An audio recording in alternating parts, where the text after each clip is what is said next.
Welcome back, folks, to another episode of MLM from Ruined to Refreshed. PJ here, and this week we've got a pair of Corgi Land Rovers. We have got the 351, which is the RAF Land Rover, and we've also got a 438. I'm going to suggest this is a more modern version. So there are some distinct differences. We've got a plastic hook on one, we've got a metal hook on the other. The bodies are pretty much the same, not much difference there. And I've got a couple of colours I want to try that I want to use on a couple of Jerry Anderson models. So I'm going to try them on these two Land Rovers first. So I'm doing this in conjunction with my friend Paul from Pimp My Diecast, and this is a kind of buddy build. We've both got versions of these 109 WB Land Rovers. So let's get the tools out and see what we're going to do with these ones. And I'll catch you in a few. Cheers.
So welcome to the reveal, folks, of our two Corgi Land Rovers.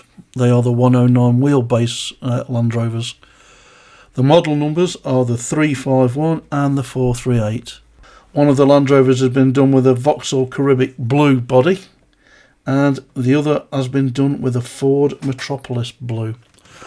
And what I've also done is 3D print a couple of cubes or rectangle blocks and covered with some camo pattern paper to give it the illusion of camouflage, I guess. I quite like the blue one, to be fair. However, a fairly straightforward set of builds, these ones. These have been done in conjunction with my mate Paul from Pimp My Diecast, as I said. So please visit his channel and see what he's done with us. And yeah, quite like these two. Nice size model to work on as well. So there you go, the 438 and the 351 Corgi Land Rovers, and this is PJ signing off till next time. I'll see you soon. Cheers.